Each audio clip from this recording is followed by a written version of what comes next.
And as promised, a Hollywood screenwriter, S.S. Wilson. But you're more than that. You're also a director and a novelist. Nice to have you with us, Steve. Thank you. Pleasure to be here. Codename S.S. Wilson, I suppose. That's your pen name when you're putting it on screen. I picked that out when I was in high school, long before I ever knew I would be in the film business. It's like sophisticated. I just thought Steve Wilson is a really forgettable name, so there's a lot of Wilsons out there. Well, and women do that, just because it's easier to, have them not be known as women if they're going to be successful somewhere or another. They choose initials. Oh, some of our best science fiction writers, yes. Yeah, you have no idea. They're like girls. Anyway, well, Steve, we'll talk more about this because we want to talk about something else that you've done too, but you've been writing for a long time. Long time, 25, 30 years. And that's professionally. Yes. Yeah, I mean, did you start as a kid? I wish. No, I actually was an animator for a long time. That was my first interest in the film business, was stop motion animation. And I wrote some of the segments in the little short films we were doing. And from that, started writing short screenplays for the short movies. These were movies that were done for schools back in the day when they used to roll a projector out in the classroom and show the movie on the wall. That's what those were. And I did those for a number of years, me and some friends of mine. And then my writing partner all these years, Brent Maddock, and I wrote Short Circuit on spec and sold it. That was your first Hollywood Story. Short Circuit was our first big sale, front page of Variety, all of those things. And and from then on, it's been a pretty good ride.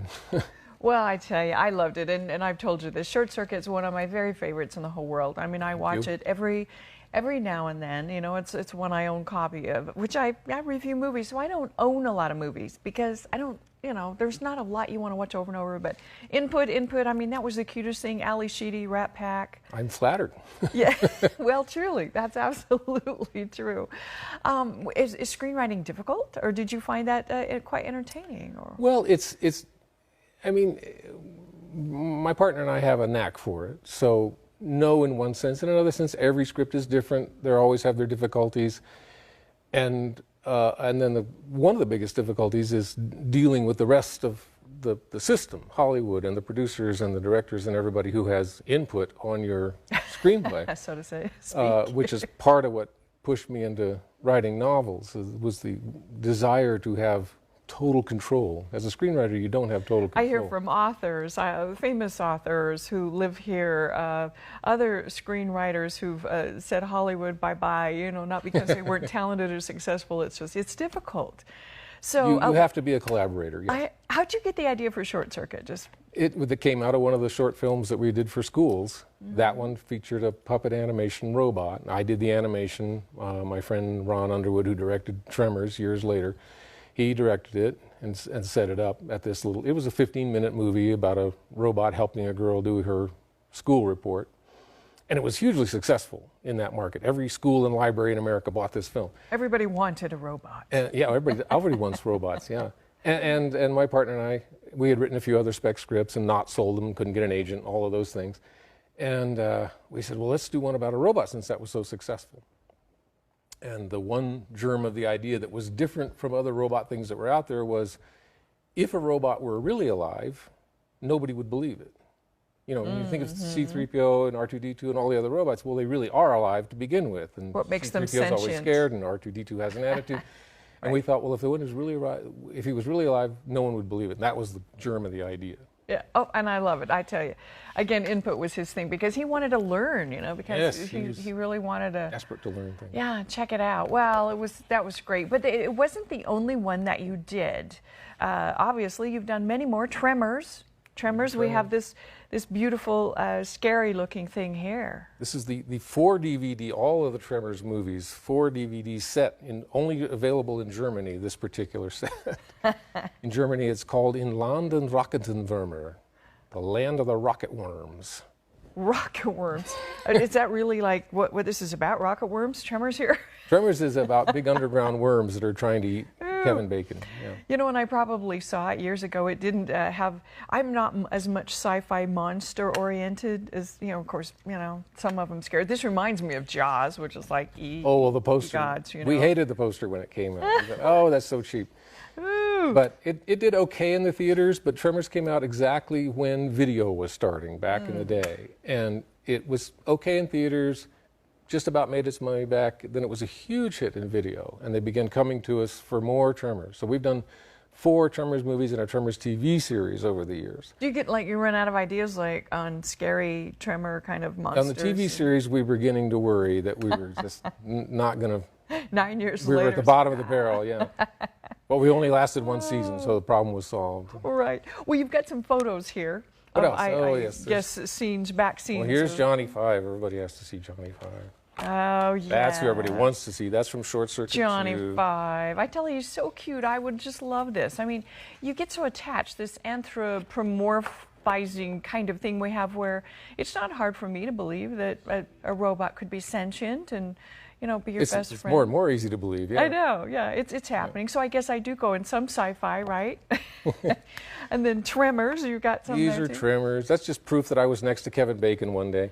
How was it working with Kevin Bacon? He was wonderful to work with. Oh, good. He couldn't have been more, well, the whole cast was wonderful. We were very lucky on that movie. It's held up very well. They just had a 25th anniversary screening. Congratulations, man. That's awesome. Good. Well, Ali Sheedy, saw a picture of her the other day, and she's kind of changed from those years.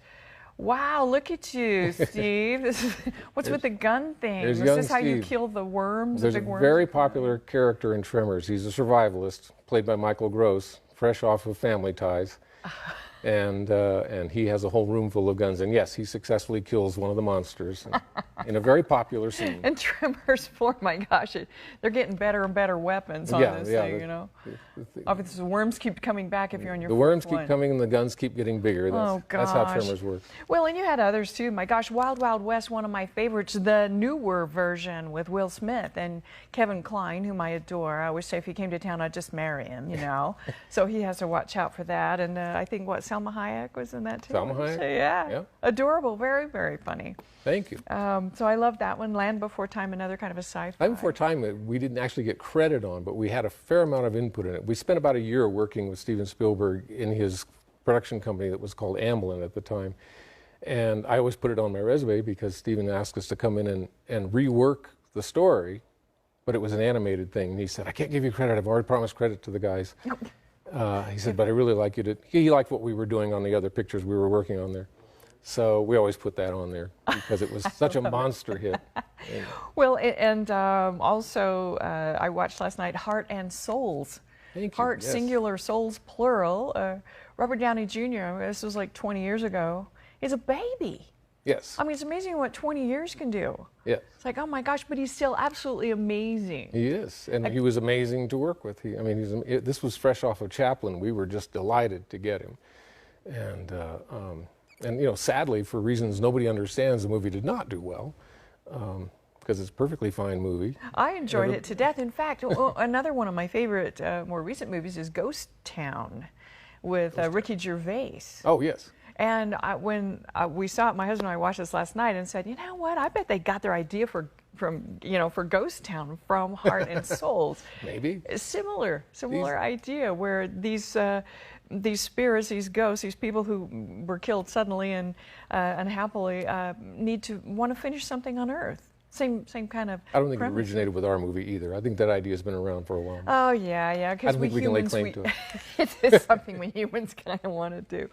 Well, but are you still doing a bit in Hollywood? Or are you living? Yeah. You're living locally now. Yeah. So. Yeah. I turned to writing my first novel in a lull, which you get as a freelancer, and then my second novel, Fraidy Cats, I actually did. It was an idea that we could not sell in Hollywood. It was driving us crazy. We thought it was a great idea about 2 cats who cause all of Dr. Frankenstein's problems.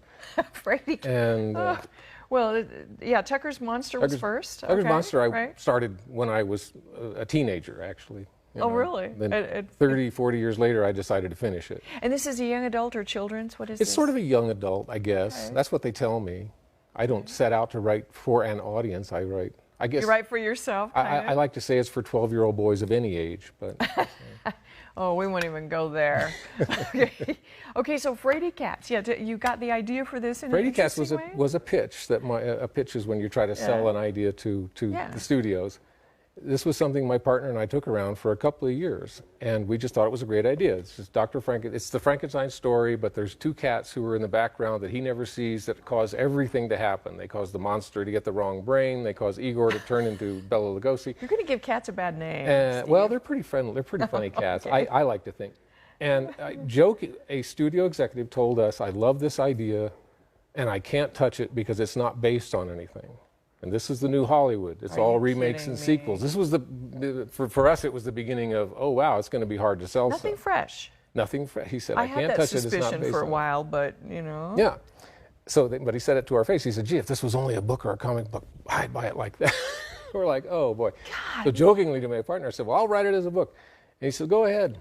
So next law we got in work, I did write Fraidy Cats. But going back to your other question, yes, Yeah. we still have our hand in Hollywood. We have a TV pilot we're circulating now, and we're meeting with a producer about doing another screenplay. So hopefully that will come to pass. Yeah. The trouble with a lot of stuff that you write is it never gets made. You know, writing is the cheapest part of the process. It's discouraging. Yes. You write it and they go, no, we don't like it anymore. So and they're like your children anyway. Your words are very, you work dear just to as you, hard on every one of them. Yeah. Yeah. So it's always just we're like, why? How come you? I don't understand why you don't like that. Yeah. Bizarre. But hey, now maybe they can have a Fraidy now that Cats. it's a book and many people buy it. Now right. that it's a book, then maybe they'll say, yeah. That's right. It's based on a book now, yes, by S.S. Wilson. So we hope to see the film of Fraidy Cats, and available Amazon worldwide, all that kind of stuff. Yes. Okay, good, and probably Tucker's Monster is as well. Oh, yes, you can find them very fun. anywhere. And yeah, adults would love this too, right? I think so. I like to think so. S.S. Wilson, a.k.a. Steve Wilson, wonderful to have you with us today. Thank you so much. Thank you for all the Pleasure. wonderful movies and now books that you've shared out of your heart and mind. Thank you Appreciate very it. much. Don't go away. We're going to take a break. When we come back, herbal remedies. Hey, let's fix ourselves. We'll be right back.